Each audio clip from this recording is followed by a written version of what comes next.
శంకర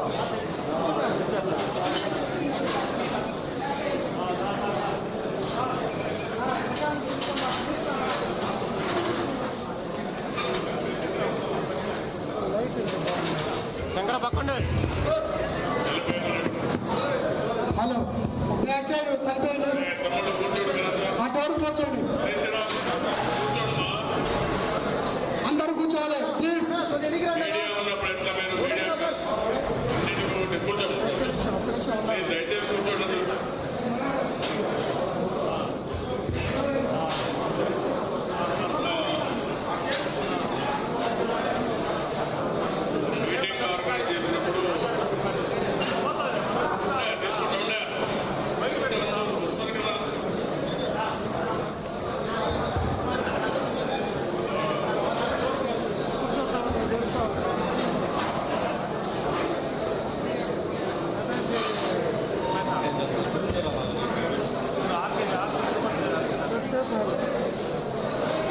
దయచేసి అందరూ క్లియర్ చేయండి, డోర్ క్లోజ్ చేయండి ప్లీజ్. బాబా డోర్ క్లోజ్ చేసి డోర్ ఓపెన్ చేయొద్దు. వెనకాల అందరూ కూర్చోండి నా మీరు ఇక్కడ వెనకాల కూర్చోమ్మా పోయి.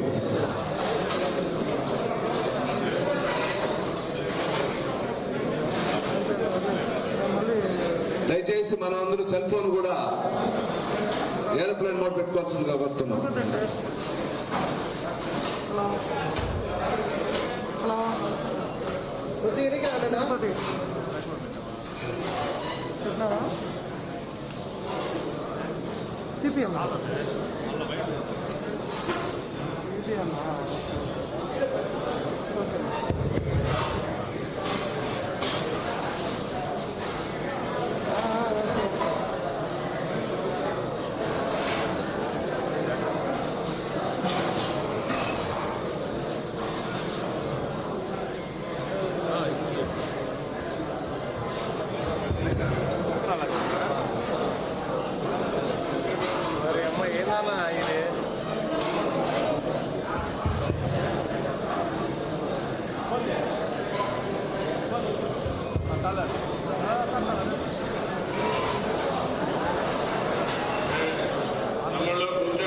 మీకే చెప్పి ఎన్నిసార్లు చెప్పినా అర్థం కాదా?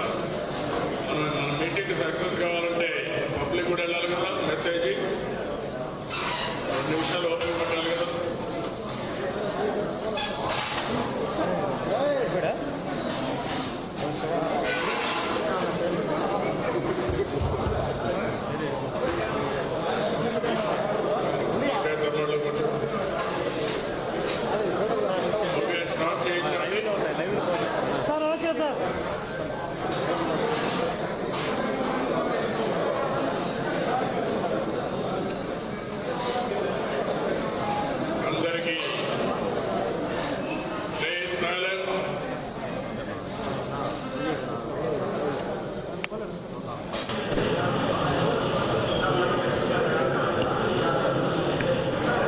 అందరికీ నమస్కారాలు.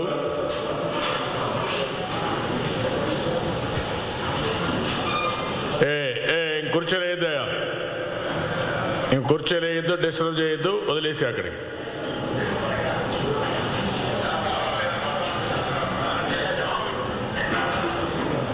తమ్ముడు కుర్చీ లేదనమా, కూర్చోండి. ఒక 5 నిమిషాలు నిలవకు, పర్లేదు, స్టాండ్ స్టిల్. అందరికీ నమస్కారాలు.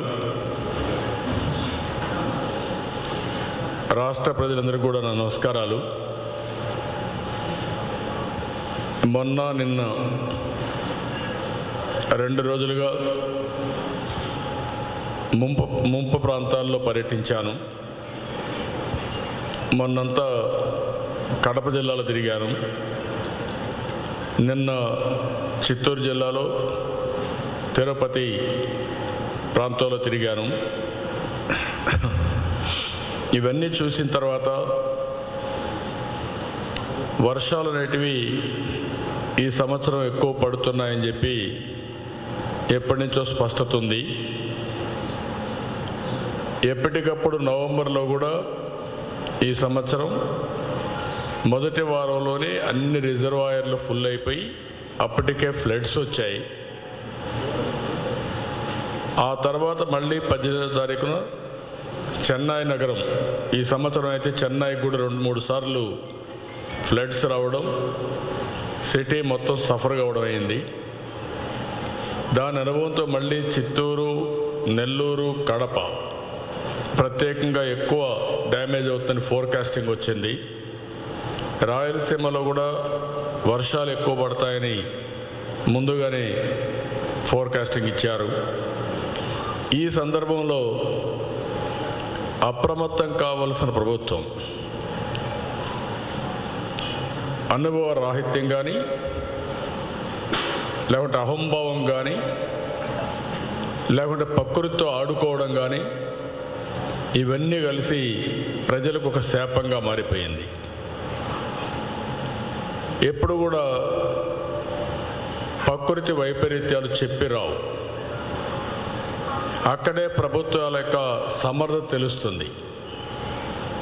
ఒక సమర్థవంతమైన ప్రభుత్వం ఉంటే ఆ ప్రభుత్వ అడ్మినిస్ట్రేషన్ని ఎక్కడికక్కడ అప్రమత్తం చేయగలిగి బాధ్యతతో వ్యవహరిస్తే ప్రాణ నష్టం తగ్గుతుంది, ఆస్తి నష్టం తగ్గుతుంది, అసౌకర్యాలు తగ్గుతాయి. కానీ ఈ ప్రభుత్వం అది చేయలేదు. అందుకే మీరు చూస్తే మొత్తం కడప జిల్లాలో ఈరోజు కూడా పేపర్లన్నింటిలో వచ్చాయి, 5-6 గ్రామాలు పించా ప్రాజెక్టు, అదే మరి పక్కనుండే అన్నమయ్య ప్రాజెక్టు. పించా నుంచి అన్నమయ్యకు నీళ్లు వస్తాయి. అక్కడి నుంచి మనం చూస్తే కనీసం లాస్ట్ డే ఈ ఫ్లడ్ వచ్చినప్పుడు కూడా అప్రమత్తం చేయలేకపోయారు. జనరల్గా ఏ సైక్లోన్ వచ్చినా వార్మింగ్, డివార్మింగ్, లేకుంటే ముందుగానే అందరినీ నోటిఫై చేయడం, ఎంఆర్ఓలు అందరినీ ఇప్పుడు వాలంటీర్లు పెట్టారు వ్యవస్థ కొత్తగా 50 ఇండ్లకని. వాళ్ళకు కూడా ఏం సమాచారం ఇచ్చారో గాడ్ ఓన్లీ నోస్. ఒకప్పుడు ఊర్లో ఉండే irrigation department, revenue department, police department నేరుగా వెళ్ళి బలవంతంగా ఆ ఊర్లో ఉండే వాళ్ళను కూడా సురక్షిత ప్రాంతాలకు తరలిస్తారు. అది fundamental principal. There is a disaster management manual. అందులో నేనున్నప్పుడు ఒకసారి ఇదే మరి హరికేన్ ఇవన్నీ వచ్చిన తర్వాత, ఉదూద్ వచ్చిన తర్వాత మళ్ళీ ఆ డిజాస్టర్ మేనేజ్మెంట్ని, ఆ మాన్యువల్ని రివైవ్ చేశాం.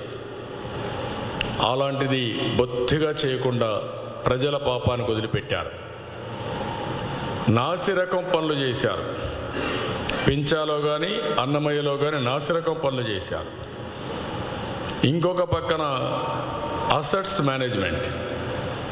ఏ ఆస్తి అయినా దాన్ని మేనేజ్ చేయకపోతే అది ఆటోమేటిక్గా నిరర్ధకమైన అసెట్గా తయారైపోతుంది, ఆస్తిగా తయారైపోతుంది. ఇప్పుడు అన్నమయ్య ప్రాజెక్ట్ ఉంది. అన్నమయ్య ప్రాజెక్టుకి గ్రీస్ వేయడానికి, మెయింటైన్ చేయడానికి, గేట్స్ మెయింటైన్ చేయడానికి డబ్బులు ఇవ్వాల. దాంతో ఎవడు పట్టించుకోలేదు. ఇప్పుడు గేట్ ఎత్తపోతే ఎత్తలేదని ఒక వర్షన్. ఇంకొక పక్కన కిందన నదిలో ఎక్కడికక్కడ ఇసుక ఉంది, ఇసుక మాఫియా ఇసుక తీసుకుంటున్నారు. ప్రొక్లైన్స్ ఉన్నాయి, టిప్పర్లు ఉన్నాయి. అన్నీ వదిలిపెడితే ఇవి కొట్టుకోబోతాయి. వీళ్ళ ఆస్తులు కాపాడుకోవడానికి, ఇసుక తీసుకోవడానికి ప్రజల ప్రాణాలు త్యాగం చేశారు. ఇప్పుడు దగ్గర దగ్గర 60 మంది లెక్క ప్రకారం కొనిపెట్టారు. ఒక 20 మంది 25 మంది మిస్ అయ్యన్నారు. రాత్రి కూడా నేను సుబ్బారావు ఇంటికి వెళ్ళాను. చనిపోయినప్పుడు 1 రోజు 2 రోజులు బాధపడి మనస్థిమితం చేసుకుంటాం. మనిషి డెడ్ బాడీ కూడా దొరకలేదంటే ఆ మానసిక క్షోభ అనుభవిస్తేనే తెలుస్తుంది ఆ కుటుంబానికి. ఆ సుబ్బారావు భార్య 6 రోజుల నుంచి బెడ్ మీద ఉంది. పిల్లలంతా కూడా ఎదురు చూస్తున్నారు.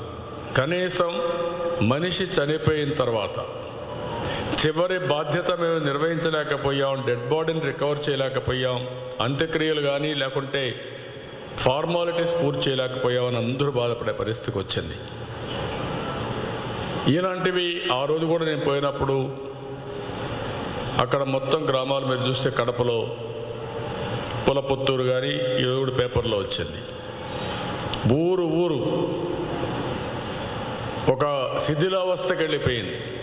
మనం కొన్ని ఊర్లు చూస్తూ ఉంటాం, ఎప్పుడో ఈ ఊరు ఇక్కడ ఉంది అని చెప్పుకునేవాళ్ళం. ఆ పరిస్థితిలో ఊరు ఊరు తుడిచిపెట్టుకుపోయే పరిస్థితి వచ్చింది. వాళ్ళు చెప్పిన దానిపైన నేను ఒక అసెస్మెంట్ చేస్తే కొంతమంది చెప్పింది, మాకు ఎలాంటి హెచ్చరికలు లేవు, నీళ్ళు వచ్చేస్తున్నాయి, కుటుంబాన్ని కాపాడుకోవాలి లోపలికి వెళ్ళాం, అక్కడి నుంచి బయట కూడా పోలేకపోయాం, అక్కడక్కడ చిక్కొని మొత్తం కొట్టుకొని వెళ్ళిపోయాం. ఒక ఫ్యామిలీలో ఒక అతనైతే ఇది సినిమాలో కూడా జరగదు, 9 మందిని కాపాడాలనుకున్నాడు. మామూలు ఇల్లు, దానికి ఒక హుక్ ఉంది హైట్లో, అది పట్టుకున్నాడు. పట్టుకొని వాళ్ళందరినీ భుజాలపైన ఒకరిని, మెడపైన ఒకరిని, కాళ్ళు పట్టుకొని ఒకరు, నడుము పట్టుకొని ఒకరు, ఈ విధంగా 1.5-2 hours స్ట్రగుల్ చేశాడు. అప్పటికి ఇద్దరికి ఆ స్ట్రగుల్ చేసిన తర్వాత కూడా పాపం నీళ్లు ఆటోమేటిక్గా మెడ దగ్గరికి ఇంకా పైకి కూడా వచ్చేసాయి, శ్వాస లేదు. ఆ అర్ధగంట శ్వాస లేకపోయి 1 hour లేకపోయే కొందుకు 2 చనిపోయారు. అతని చేతల్లోనే 2 చనిపోయారు. ఇది అనుభవించడం తెలుస్తుంది. కడవ 7 మందిని కాపాడగలిగాడు. ఒక సాహసం చేశాడు, సమయస్ఫూర్తి చూపించాడు. కాపాడిన తర్వాత నీళ్లు 1 hour 1.5 hour తగ్గుతా వస్తే మళ్ళీ ఒక్కొక్కరిని దించుకుంటూ కిందకు వచ్చాడు. ఇది మన వ్యవస్థ చేయలేకపోయారు. నేను రాయలసీమ ఉంది మీకు ఇక్కడ, ఇది రాయల చెరువు. రాయల చెరువులు ఏమైంది, భయభ్రాంతులు అయిపోయారంతా. నేను కూడా పేపర్లు చూస్తున్నా, టీవీలు చూస్తున్నా, ఏమైంది, బొంగబడింది అన్నారు, బ్రీచ్ అవుతుంది అంటున్నారు, అలార్మింగ్గా ఉంది, ఇప్పటికే తిరుపతిలో నీళ్ళు వచ్చేసాయి, ఆ నీళ్ళు కూడా వస్తే ఏమవుతుంది అని ఆలోచిస్తున్నాం. ఆలోచించిన తర్వాత కనీసం డిపార్ట్మెంట్ సీనియర్ ఆఫీసర్స్ వచ్చి అసర్టైన్ చేసి ఇది మేము కంట్రోల్ చేస్తున్నాం, ఇది బ్రీచ్ కాదు, ఎవరు భయపడాల్సిన అవసరం లేదు అని చెప్పలేకపోయారు, భరోసా ఇవ్వలేకపోయారు. అంటే ప్రభుత్వం ఎక్కడుందో నాకైతే అర్థం కావడం లేదు.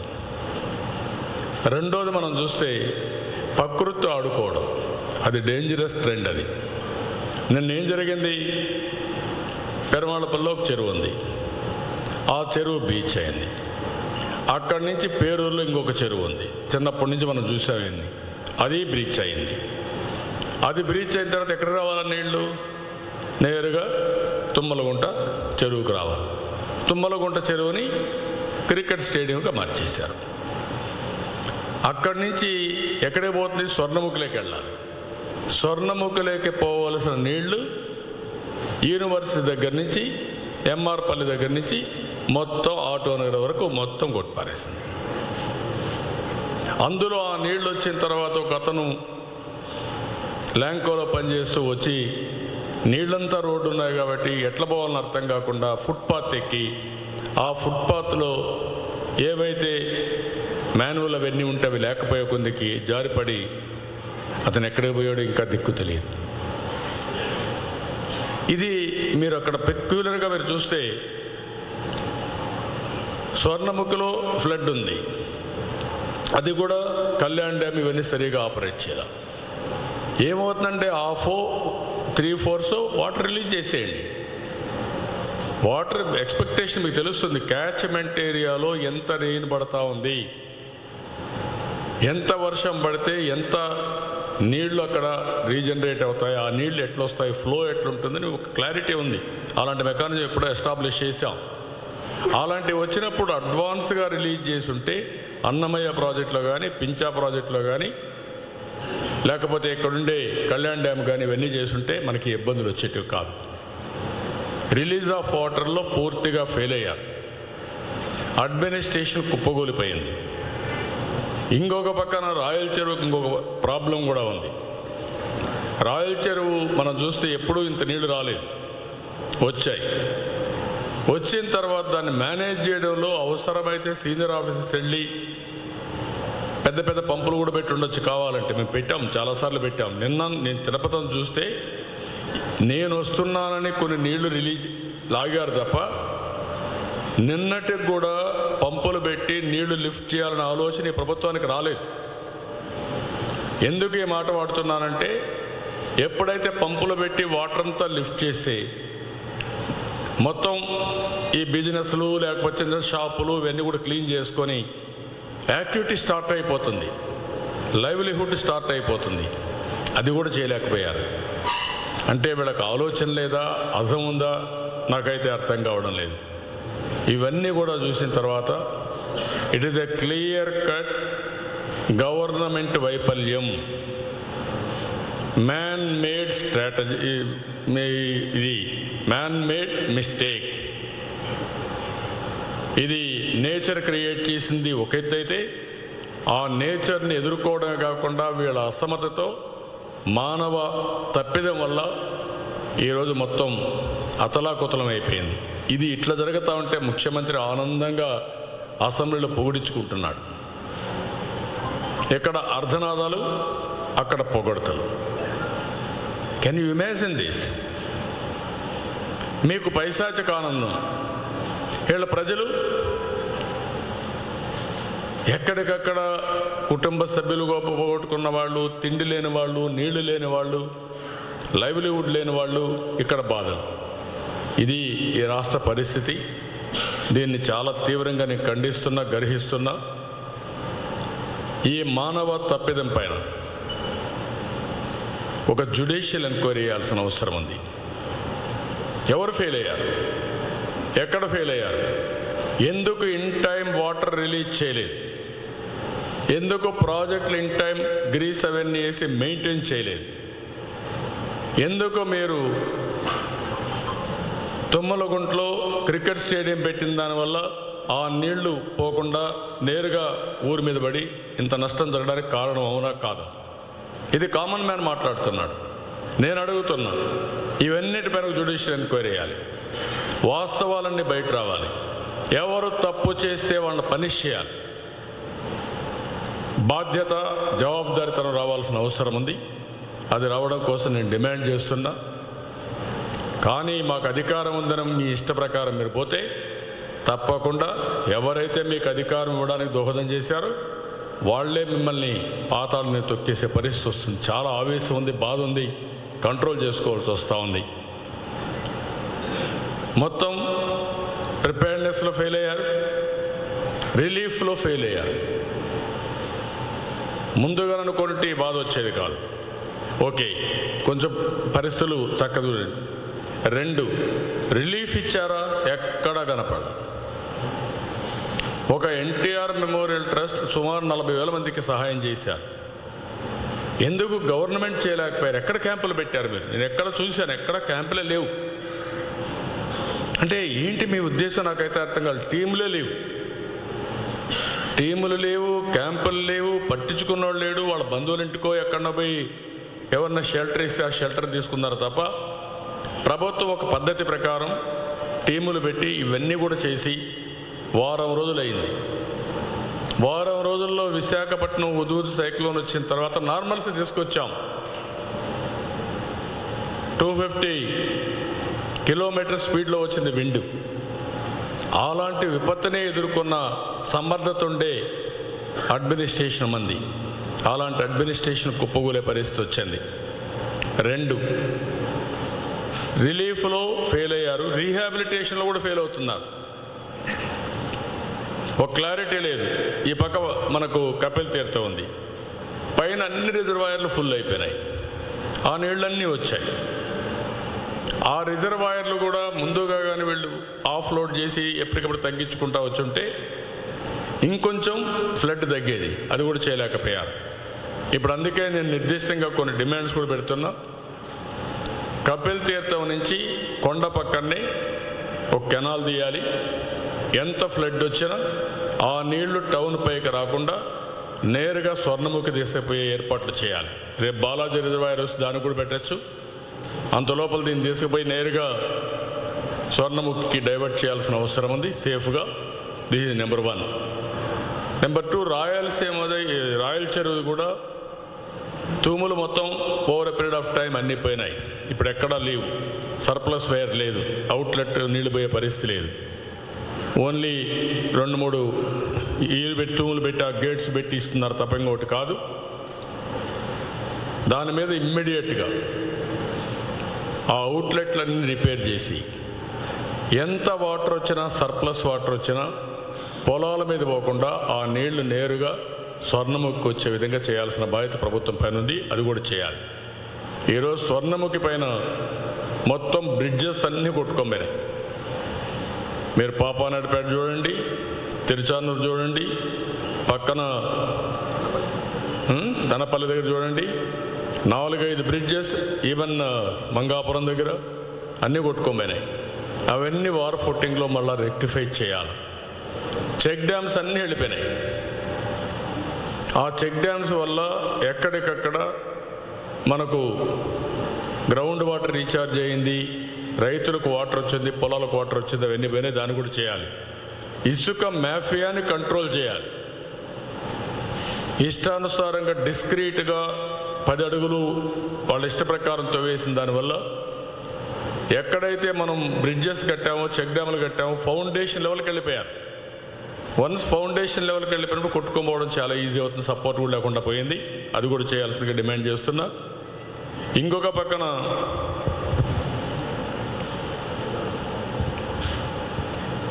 అదే మాదిరిగా అవిలాల్ చెరువు, అది మేజర్ ఇష్యూ ఉంది. దాన్ని ఎన్విరాన్మెంటల్గా చేయాల్సిన అవసరం ఉంది. ఆ రోజు మనం చేసింది పెండింగ్ పెట్టారు. ఎందుకు పెట్టారో గాడ్ ఓన్లీ నోస్. దానికి కూడా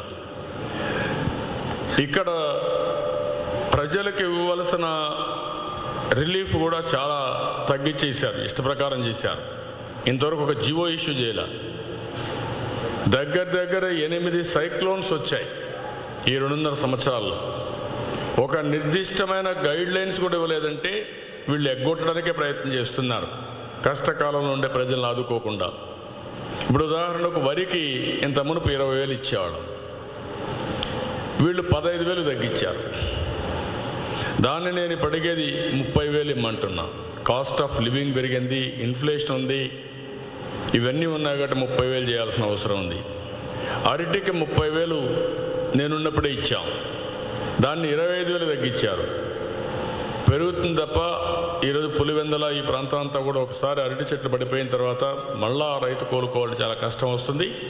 కాబట్టి హెక్టార్కి 50,000 రూపాయలు ఇమ్మంటున్నాను. చెరకు 15,000 ఉంటే దాన్ని కూడా పెంచాల్సిన అవసరం ఉంది. వీళ్ళు ఏం పెంచను కూడా పెంచలేదు, 25,000 ఇవ్వాలని చెప్పి డిమాండ్ చేస్తున్నాను. పత్తి 15,000 ఉంది, వీళ్ళు ఏమి డబ్బులు ఇవ్వకుండా ఎగ్గొడేస్తున్నారు, దానికి 30,000 ఇమ్మని చెప్పి డిమాండ్ చేస్తున్నా. వేరుశనగ 15,000 ఉంటే దానికి కూడా పెంచలేదు, 25,000 ఇమ్మని డిమాండ్ చేస్తున్నాను.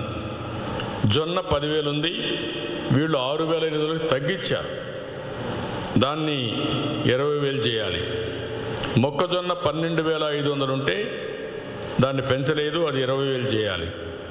అపరాలు పొద్దుతిరుగుడు 10,000 ఉంటే దాన్ని 4,000 తగ్గించేశారు, దాన్ని 20,000 చేయాలి.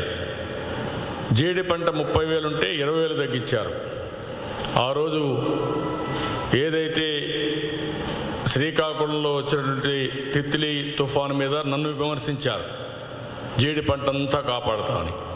దాన్ని ఈరోజు జీడి పంటకైతే 30,000 ఉంటే 20,000 చేసి అన్యాయం చేసి దీన్ని 50,000 చేయమని చెప్పి డిమాండ్ చేస్తున్నా. కొబ్బరి చెట్టుకు 15,000 ఎప్పుడో ఇచ్చాను చెట్టుకు, దాన్ని 1,000 రూపాయలు చేశారు. కాదు, కనీసం 3,000 ఇవ్వాలి. మామిడి 30,000 రూపాయలు ఉంటే దాన్ని తగ్గించి 20,000 చేశారు. ఇది 40,000 చేయాల్సిన అవసరం ఉంది. ఇది కాకుండా పూర్తిగా జీడి మామిడి కొబ్బరి ఈ చెట్లన్నీ పోతే వాళ్లకు నరేగా కింద కానీ గవర్నమెంట్ ఫండ్స్ ఖర్చు పెట్టి మళ్ళా పంటలు వేసుకోవడానికి హార్టికల్చర్ డెవలప్మెంట్కి ఎంత ఖర్చు అయితే అంత ప్రభుత్వం సహాయం చేయాలి. తిత్లీ తుఫాన్లో చాలా స్పష్టమైన జీవో ఉంది, అది చేయాల్సిన అవసరం ఉంది. తాటి చెట్టు కానీ ఎక్కడన్నా పోతే ఒకప్పుడు 800 రూపాయలు ఇచ్చేవాళ్ళం, దాన్ని 2,500 రూపాయలు చేయమని డిమాండ్ చేస్తున్నా. చనిపోయిన వాళ్ళకి 5 లక్షలు ఎప్పటి నుంచో ఉంది, దాన్ని పెంచలేదు. మీరు మాత్రం ఎల్జీ పాలిమర్స్లో వాళ్ళ తప్పిద వల్ల చనిపోయిన వాళ్ళకి 1 కోటి రూపాయలు ఇచ్చారు. ఇక్కడ మీ తప్పు వల్ల చనిపోయిన వాళ్ళు ఉంటే వాళ్ళకి ఇవ్వలేదు, 25 లక్షల రూపాయలు ఇమ్మంటున్నా. రేపు రాబోయే రోజుల్లో 25 లక్షలు మీరు ఇవ్వకపోతే నేను ఇస్తాను, మీరు చేసిన తప్పులు కూడా నేను ఇస్తాను. దాంట్లో సెకండ్ థాట్ లేదు. ఈ 60 మంది హత్యలు చనిపోయిన వాళ్ళు మీ వల్ల జరిగాయి, ప్రభుత్వ హత్యలు తప్ప ఇంకోటి కాదు. ఇళ్ళు కూలిపోయిన వాళ్ళందరికీ గాయపడిన, ఇంకొక పక్కన చూస్తే గాయపడిన వారికి ₹1,00,000 అప్పుడు పెడితే దాన్ని 12,000 తగ్గించారు. సీరియస్గా గాయపడితే ఒక 2.5 lakhs ఇవ్వాలి. అదర్వైజ్ వాళ్ళు జీవితాంతం కాలు ఇరిగిపోయో చెయ్యి ఇరిగిపోతే వాళ్ళు సెట్ గారు. ఇల్లు కూలిపోయిన వాళ్ళకి ₹50,000 ఇస్తే ₹4,00,000 ఇల్లు కట్టించాం. ఈరోజు వీళ్ళు దాన్ని ఇంకా స్పష్టత ఇవ్వలేదు. ₹1,00,000 వరకు ఇచ్చి పర్మనెంట్గా ఎంత నష్టపోయారో ఆ నష్టపరిహారం ఒకసారి చూసుకొని వాళ్ళని మళ్ళా రివైవ్ చేయడానికి, వాళ్ళ జీవితంలో ముందుకు పోవడానికి మీరు చేయాల్సిన అవసరం ఉంది. ఉపాధి కోల్పోయిన చేనేత కార్మికులు, గీత కార్మికులు, వృత్తి పనులు చేసుకున్న వాళ్ళందరికీ వృత్తి కూడా పోతుంది కాబట్టి ₹10,000 అప్పుడు ఇచ్చాం. మీరు ఎలాంటి సహాయం ఇవ్వలేదు. దీనికి 20,000 చేయాలని చెప్పి కోరుతున్నా. ఇండ్లు దెబ్బతిన్న వాళ్ళందరికీ ఒకసారి ఇంట్లో నీళ్లు వస్తే అక్కడి నుంచి వాళ్ళకు ఇంకా మొత్తం వస్తువులన్నీ పోతాయి. కనీసం ప్రతి ఒక్కరికి బాగా దెబ్బతిని ఉంటే కనీసం మోడరేట్గా ఉంటే ఒక 25,000 ఇవ్వాలి. ఇంట్లోకి నీళ్లు వచ్చిన ప్రతి ఒక్కరికి ₹10,000 ఆర్థిక సహాయం చేయాలి.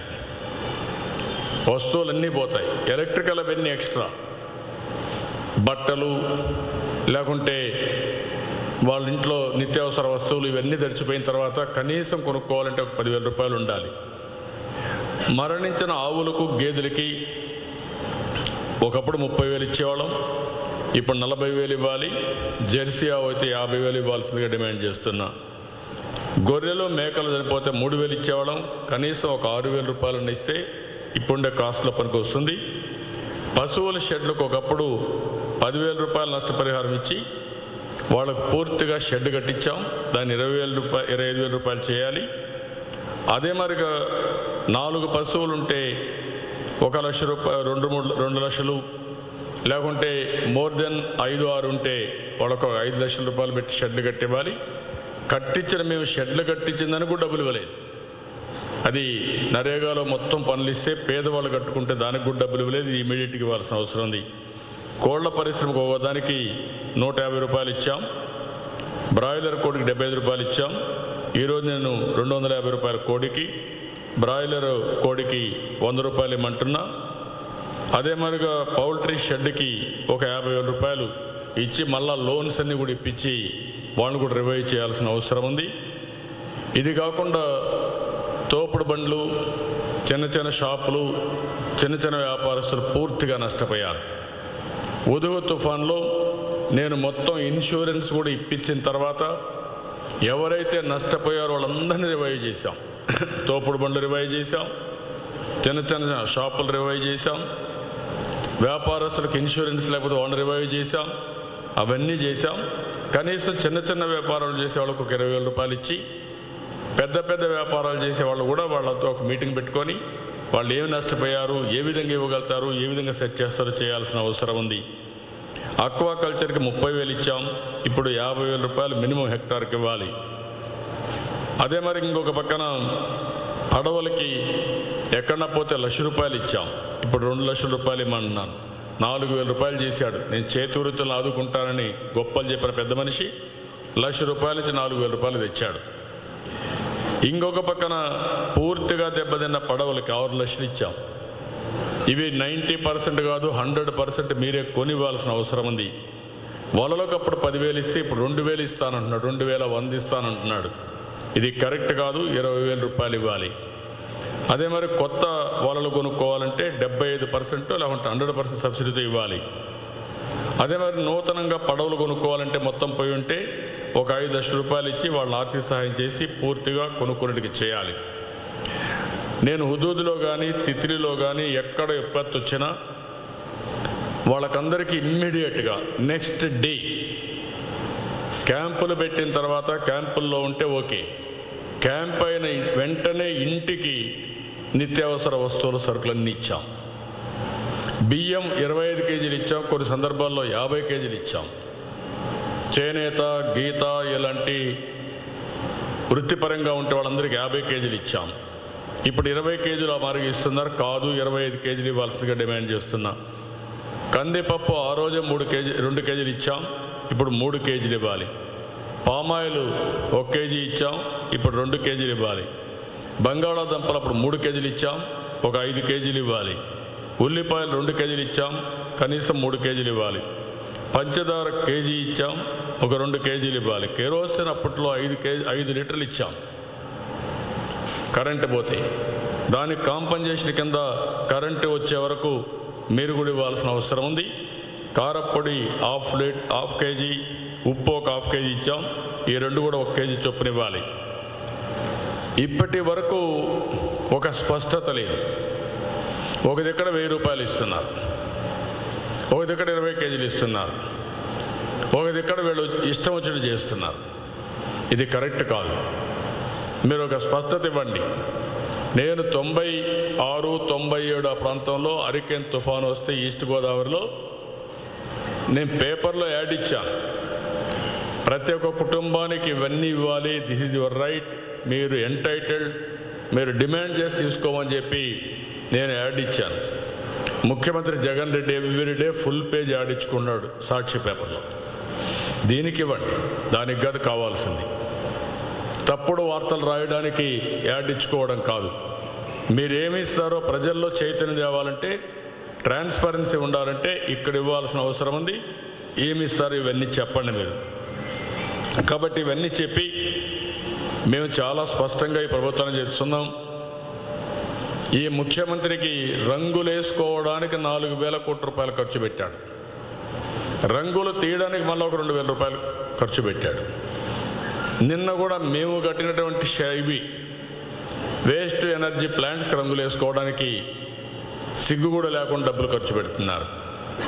దానికి కాదు ఖర్చు పెట్టాల్సింది. ఎవరైతే వరదల్లో చెక్కుకుపోయి మీ వైఫల్యం వల్ల నష్టపోయారో వాళ్ళని ఆదుకోండి.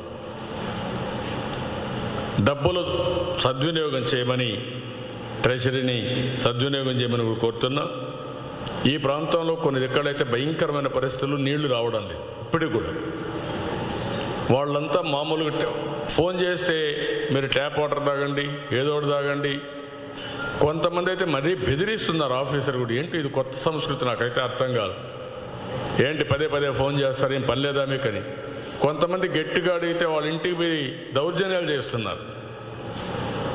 ఇది నేను కొత్త పోకడ. ఒకప్పుడు ప్రజలు ఎవరైనా వస్తే, ఇలాంటి విపత్తు వస్తే ఆ ప్రాంతంలో కానీ ఫెయిల్ అయితే పోవాలంటే భయపడేవాళ్ళు. ఇప్పుడు కొంతమంది అధికారులే బాధితులపైన దాడులు చేసే పరిస్థితికి వచ్చారు. ఇది రివర్స్. ఇది నాకు చాలా విచిత్రం అనిపిస్తూ ఉంది. నిన్న చాలామంది అంటున్నారు, నిన్న మేము గట్టిగా అడిగితే మా ఇంటికి వచ్చి ఎందుకు ఏమనుకుంటున్నావు నువ్వు తమాషలాడుతున్నావు అని చెప్పి బెదిరిస్తున్నారు, కొట్టడానికి వస్తున్నారని చెప్పే పరిస్థితికి వచ్చారు. ఈ సంస్కృతి పోవాలి. ఇది పోకపోతే మాత్రం చాలా సీరియస్గా ఉంటుంది. ఈ విషయాన్ని గుర్తుపెట్టుకోవాల్సిన అవసరం ఉంది. మెడికల్ క్యాంపులు కూడా పెట్టాలి. ఇప్పుడు దీనివల్ల కొన్ని డిసీజెస్ కూడా పెరిగే పరిస్థితి వస్తుంది. అది కూడా చేయాల్సిందిగా నేను డిమాండ్ చేస్తున్నా. మొత్తం ఇప్పటికే ఒక 62 మంది చనిపోయారని చెప్పి వస్తూ ఉంది. మళ్ళీ రేపు నుంచి మళ్ళా తుఫాన్ ఉంటుంది. ఒకవేళ డైల్యూట్ అయితే చెప్పలేం కానీ, లేకుంటే మళ్ళీ సీరియస్ తుఫాన్ వచ్చే పరిస్థితి వస్తూ ఉంది. అది కానీ వస్తే మళ్ళా ప్రాబ్లం వస్తుంది. ఉద్దుగుద్దులో చనిపోయింది 21 మంది, తిత్రిలో చనిపోయింది 16 మంది. అంత పెద్ద విపత్తులో ప్రాణ నష్టాన్ని కాపాడగలిగితే, ఇంత చిన్న విపత్తు నుంచి మీరు కాపాడలేకపోయారంటే ఇది మీ అసమర్థత కాదా అని మిమ్మల్ని అడుగుతున్నా.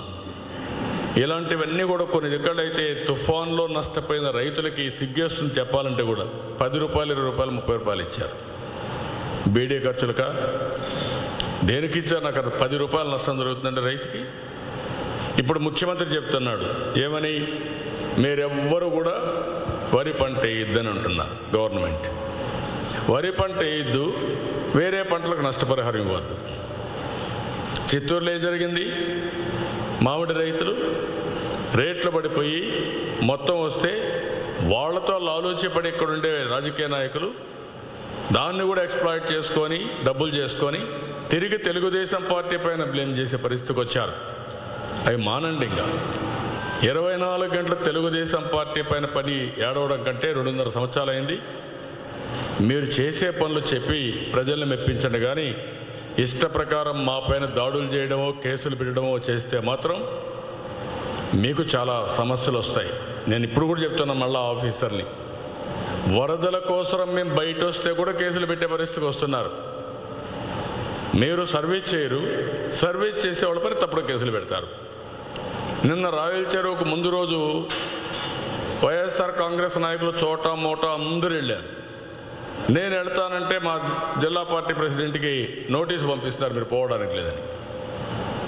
What is this? ఏమనుకుంటున్నారు మీరు? ఇది పద్ధతి కాదని చెప్పి మరొక్కసారి హెచ్చరిస్తూ ఈ డిమాండ్స్ అన్నీ కూడా పెట్టి ప్రజల్లోకి తీసుకెళ్తాం, ప్రభుత్వం పైన ఒత్తిడి తీసుకొస్తాం. ఒకవేళ చేయకపోతే ఆందోళన కూడా చేస్తాం. బాధితులకు అండగా ఉండాలని పార్టీ నిర్ణయించాం, దాని ప్రకారం ఫాలో అవుతాం. నేను దీనిపైన సిఎస్ కూడా ఈరోజు రేపు లెటర్స్ కూడా రాస్తాను. Any questions 1 or 2?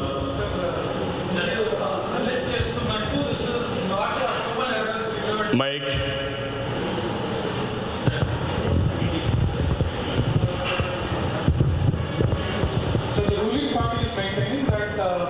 this is not a human error-triggered calamity, it is a natural calamity on one hand, and it goes on further to allege that Annamaya project redesigns were submitted to the previous government, but the previous government did not go ahead with the redesign, which is what led to the catastrophe. What do you have to say? నేనేమంటానంటే, చేతగాని వాళ్ళు ఎప్పుడు కూడా సాకులు ఎత్తుక్కుంటారు. అలాంటి చేతగాని వాళ్ళు వెళ్ళి నేను అడిగింది ఎందుకు సకాలంలో మీరు అలర్ట్ చేయలేదు చెప్పమంటున్నా, ఎందుకు ముందు జాగ్రత్తలు తీసుకోలేదు చెప్పమంటున్నా. కాదు ప్రీవియస్ గవర్నమెంట్కి ఏదో పంపించారు, అక్కడే చూస్తున్నారు కాబట్టి మేము ఫెయిల్ అయ్యాం. ఇంకా ఎన్ని రోజులు ఆడిపోసుకొని బతుకుతారు మీరు? మీ చేతగానితనం అడుగడుగున ఎండగట్టే పని. నేను అడుగుతున్నా ఒకే మాట, కడప జిల్లాలో ఇంత బీభత్సం జరిగితే ముఖ్యమంత్రి అసెంబ్లీ పెట్టుకోవడానికి ఏమాత్రం సిగ్గు అనిపించలేదా? దిగాలనిపించలేదా? వాళ్ళని పరామర్శించాలనిపించలేదా? ఓదార్చాలనిపించలేదా? మీ తండ్రి చనిపోతే ఏదో కారణాల వల్ల చనిపోయిన వాళ్ళని 4 ఏళ్ళు ఓదారుస్తారా మీరు? ఇక్కడ చనిపోయిన వాళ్ళు ఇంటికి పోరా మీరు? పరామర్శించరా మీరు? అంటే మీ పని అయిపోయిందనే కదా. మళ్ళా సిగ్గు లేకుండా వేరే పార్టీ పైన మీరు నెపం వేస్తారా? తెలుగుదేశం పార్టీ టైంలో చెప్పాను, ఉదులో అంత పెద్ద విపత్తులు 20 మంది చనిపోయారు, తిత్తిలో 16 మంది చనిపోయారు. మీరు ఎంతమంది చనిపోయారు? 60 మంది చనిపోయారు. ఎవరు కారణం దీనికి? మీరు కాదా? దానికి సమాధానం చెప్పండి. ఇక్కడ మ్యాన్ హోల్ ఉంది, సుబ్బారావు చనిపోయాడు, డెడ్ బాడీ ఎత్తికారా మీరు? మీకు లెక్కలేదా? అంటే సెంటిమెంట్ అనేది తెలియదా మీకు? మన సంస్కృతి తెలియదా? ఆ కుటుంబానికి ఏం సమాధానం చెప్తారు? ఇవి అడుగుతున్నా నేను. కాబట్టి ఎప్పుడు కూడా వీళ్ళు చేసినంత 2 ఏళ్ళ నుంచి తెలుగుదేశం పార్టీ పైన ఎదురుదాడి చేయడం కాదు, ప్రజల్లోనే అర్థం చేసుకున్నారు అప్పుడు ఏం చేశామని. ప్రతి ఒక్క ఇంటికి తెలుసు, ప్రతి ఒక్క వ్యక్తికి తెలుసు. ఒక సంక్షోభం వస్తే తెలుగుదేశం పార్టీ ఎట్లా పనిచేస్తుందో తిత్లీ కానీ హుదూద్ కానీ బెంచ్ మార్క్. ఆ రోజు పండుగలు ఉన్నాయి, ఒక్క మంత్రిని కానీ ఒక్క ఆఫీసర్ని పంపించకుండా అక్కడే పెట్టి పండగల్లో కూడా వాళ్లకు సర్వీస్ అందించి వాళ్ళ నార్మల్సీకి వచ్చిన తర్వాత బయట వచ్చాం. ఆ విషయాలు వీళ్ళు గుర్తుపెట్టుకోవాల్సిన అవసరం ఉంది. ఇంకొక క్వశ్చన్ ఇక్కడ.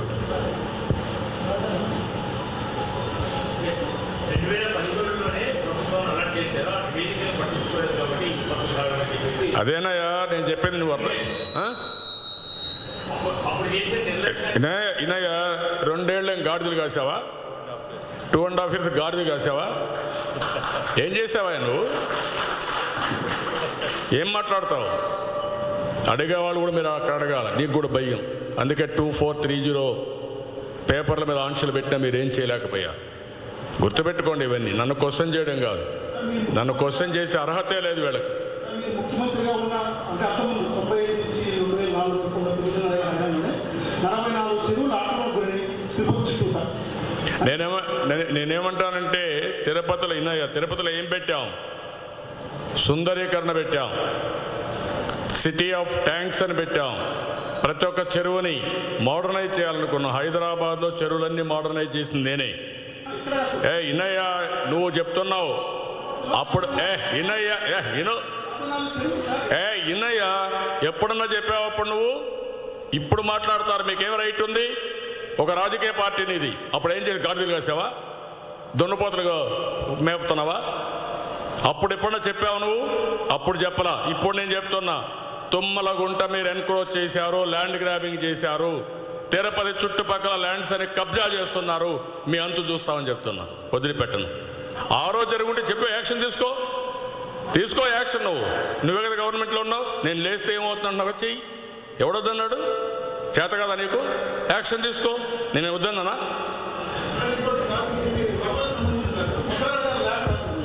వదిలిపెట్టావన్నీ. ఎందుకయ్యా స్పందన? నేను అడుగుతాను, ఎవరు అడగాలయ్యా? ఇనయ్యా, రిజర్వేషన్స్ పెట్టిన వాళ్ళపైన లేఖ రాస్తాడు, విదేశీ విద్య పెట్టిన వాళ్ళని లేఖ రాస్తాడు, రిజర్వేషన్లు పెట్టిన వాళ్ళపైన లేఖ రాయడు. ఇంక దాన్ని బట్టి నీకు అర్థం కాల? సందర్భం కాదు. ఇప్పుడు కాంట్రవర్సీ మాట మీకు కూడా గుర్తుపెట్టుకోవాలి, మీడియా కూడా. సమయం, సందర్భం, ప్రజల ఇబ్బందులు, ప్రజల సమస్యలు మీరు గుర్తుపెట్టుకు మాట్లాడాలి. మీకు ఇంకా కూడా మీరు కూడా ఏదో డీవియేట్ చేయడానికి హిడెన్ అజెండా పెట్టుకొని వస్తున్నారు కూడా నాకు తెలియదు. I don't want to divert. నేను వచ్చింది వరదల కోసం వచ్చాను. వరదల్లో రాని వాళ్ళని మీరు అడగాలి. నవంబర్లో వచ్చిన 2 spells of rains, third spell పడ్డ వర్షాలకి ఫ్లడింగ్. ఇప్పుడు కరువు ప్రాంతమైన రాయలసీమతో పాటు నెల్లూరుకి 4th spell of rains are predicted. How prepared should be the state government in dealing with the 4th spell of rains which are predicted, and what is your advice as a chief minister who served the state for 14 years? నేనేమంటానంటే, ఇలాంటి విపత్తు వచ్చినప్పుడు నవంబర్లో 2 సార్లు వచ్చింది. ప్రీ-11 ఒకసారి వచ్చింది, 18th రెండోసారి వచ్చింది, 27th నుంచి 3వసారి వస్తుందని ప్రిడిక్ట్ చేస్తున్నారు. 4వది ఇది. ఫస్ట్ అంత ముందు వచ్చిన వరదలు కాకుండా. ఇప్పుడు నేననేది ఏంటంటే, మీరు ఈ సమయంలో కూడా కాలక్షేపం చేయకుండా మీ అసమర్థతతో మీరు రాజకీయ అజెండాలు పెట్టుకొని ముందుకు పోవడం కాకుండా శ్రద్ధ పెట్టండి. రిజర్వాయర్స్ అన్నీ కూడా వాటర్ మేనేజ్మెంట్ పర్ఫెక్ట్గా చేయండి. రెండోది, ముందుగా ప్రిపేర్డ్నెస్ ఉండండి. మళ్ళీ ఇప్పుడు జరిగిన దానికే మీరు సహాయం చేయలేకపోయారు ఇంతవరకు. రేపు వస్తానే మళ్ళా కానీ వాటర్ వస్తే, మళ్ళా విపత్తు వస్తే ఎంత బాధ ఉంటుందో కంటిన్యూగా సఫర్ అయ్యే పరిస్థితి వస్తుంది. ఫస్ట్ ఆఫ్ ఆల్ ఇప్పుడు జరిగిన దానికి నష్టపరిహారం అవన్నీ కంప్లీట్ చేయాలా. ఇప్పుడు జరిగినటువంటి బ్రీచెస్ అవన్నీ కూడా క్లోజ్ చేయాలా. ఆ తర్వాత రాబోయేదానికి ప్రిపేర్ కావాల్సిన అవసరం ఉంది. క్లియర్ కట్గా మీరు ఒక యాక్షన్ ప్లాన్ తయారు చేసుకోండి. మీ పొగడ్తలను వదిలిపెట్టుకోండి. 4 రోజులు పోస్ట్పోన్ చేసుకుంటే ఏం కొప్పలు గొలిపో, తర్వాత పూరించుకుందరు బట్రాజు మారిగా. మాకేం బాధలే. ఇప్పుడు ప్రజలను ఆదుకోమని కోరుతున్నాం.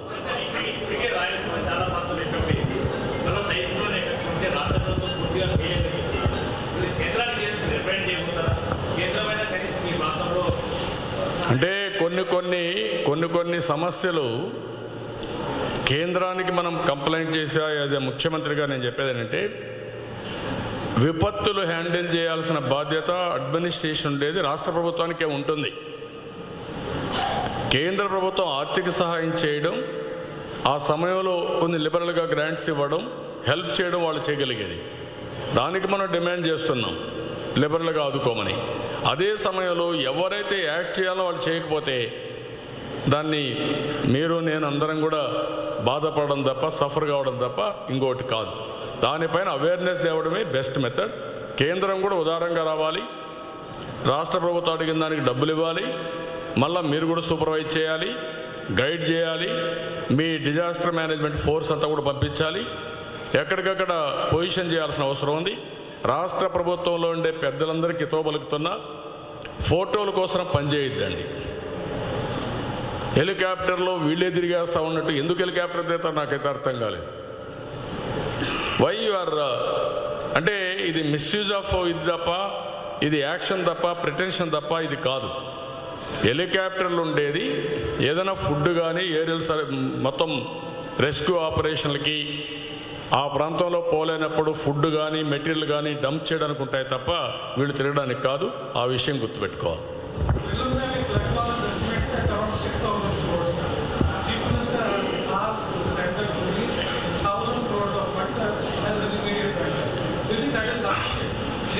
ఒక్క మాట చెప్తానంటారా మీరు? 6,000 కోట్ల రూపాయలు నష్టం జరిగింది, 60 మంది చనిపోయారు. మీరు కేంద్రాన్ని డబ్బులు అడిగారు. మీకు కెలామిటీ ఫండ్ ఒకటి ఉంది.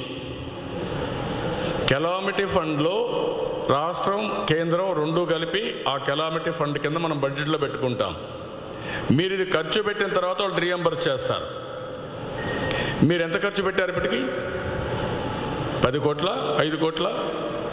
ఎంత రిలీజ్ చేశారు చెప్పండి? Anybody can answer? What a government! నువ్వు 100 కోట్లు ఖర్చు పెట్టకుండా 100 కోట్లు రిలీజ్ చేయకుండా నాకు 1000 కోట్లు 5,000 కోట్లు అంటే ఎవడిస్తాడు? ముందు మనం ఖర్చు పెట్టాలి, రీఎంబర్స్మెంట్ కోసం ఫైట్ చేయాలి, సహాయం కోసం ఫైట్ చేయాలి. That is missing. అదే వీళ్ళకి అడ్మినిస్ట్రేషన్లో కానీ చేతగాంతనం, అనుభవం లేకుండా పోవడం, మొత్తం చతికిల పడడం. నేను కూడా చేశాను.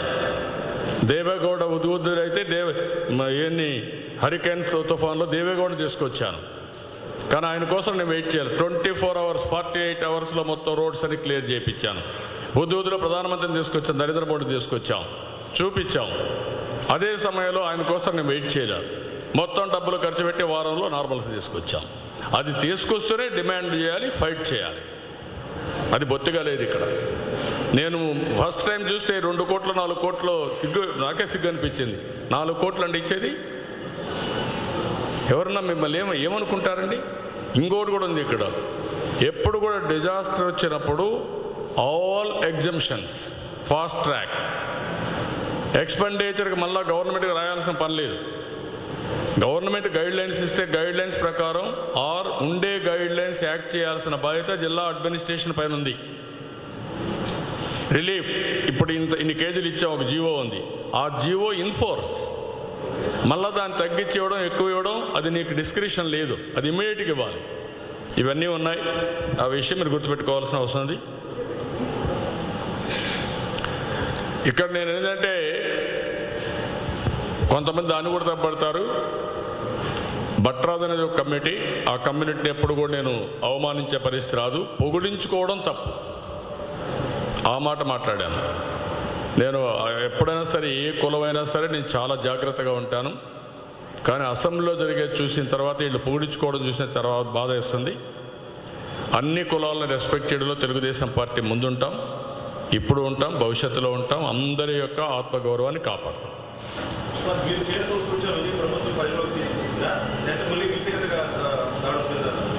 రేపే చూస్తారు కదా మీరు.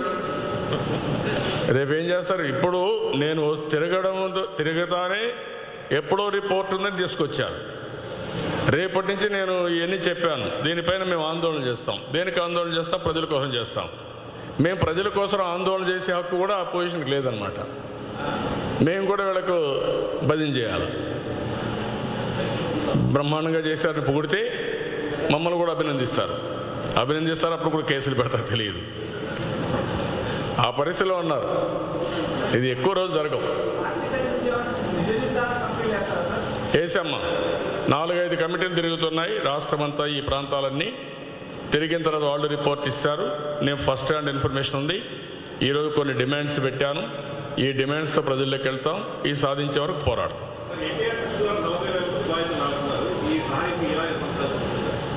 ఎంత నేనేమంటానంటే ఒక ఎన్జిఓ కొన్ని లిమిటేషన్స్ ఉంటాయి. దానికి వచ్చే ఫండ్స్ కానీ దాతలు ఇచ్చే ఫండ్స్ కానీ పెట్టి మేము చేయాలి. గవర్నమెంటు ప్రజల tax money, they are having funds యొక్క ప్రాబ్లమ్స్ కానీ హ్యూమన్ రిసోర్సెస్ ప్రాబ్లమ్స్ లేవు. బాధ్యత కూడా ఇవన్నీ కూడా ఎన్జిఓలు అనేటివి సప్లిమెంటేషన్ మనకు వస్తాయి తప్ప మెయిన్ బాధ్యత వాళ్ళు చేయలేరు. కానీ ఎంతవరకు చేయగలుగుతాం అంతవరకు చేస్తాం. ఎన్టీఆర్ మెమోరియల్ ట్రస్ట్కి ఒక హిస్టరీ ఉంది. ఏదైతే కృష్ణా ఫ్లడ్స్ వచ్చినప్పుడు 10 కోట్ల రూపాయలు ఖర్చు పెట్టాం ఆ రోజుట్లోనే ఎన్టీఆర్ మెమోరియల్ ట్రస్ట్. రెండవది ఉత్తరాఖండ్లో వరదలు వచ్చినప్పుడు ఎన్టీఆర్ మెమోరియల్ ట్రస్ట్ అక్కడి నుంచి బాధితులందరినీ స్పెషల్ ఫ్లైట్లు పెట్టి వాళ్ళ ఊరికి తీసుకుపోయి ఇంటి దగ్గర వదిలిపెట్టాం. ఇలాంటి సందర్భాలు చాలాసార్లు ఎక్కడ వరదలు వచ్చినా, ఎక్కడ తుఫాన్ వచ్చినా, ఎక్కడ తెలుగు వాళ్ళు వేరే ఎక్కడ చెక్కుకుపోయినా, ఒక కెలామిటీ వచ్చినా హెల్ప్ చేశాం. ఇప్పుడు కూడా కొనసాగిస్తాం. అందుకే ఈసారి ఎన్టీఆర్ మెమోరియల్ ట్రస్ట్ ద్వారా 1,00,000 రూపాయలు ఆర్థిక సహాయం చనిపోయినందరికీ ఇస్తాం. 2, కడప జిల్లాలో చాలా డివాస్టేషన్ ఎక్కువ ఉంది కాబట్టి ప్రతి ఒక్క కుటుంబానికి ఒక 5,000 రూపాయల ఆర్థిక సహాయం కూడా చేస్తామని చెప్పాం. ఇక్కడ ఇప్పటికే ఒక 40,000 మందికి సహాయం చేశాం. ఈ సహాయం ఇంకా కొనసాగుతుంది, లాజికల్గా తీసుకెళ్తాం. Thank you.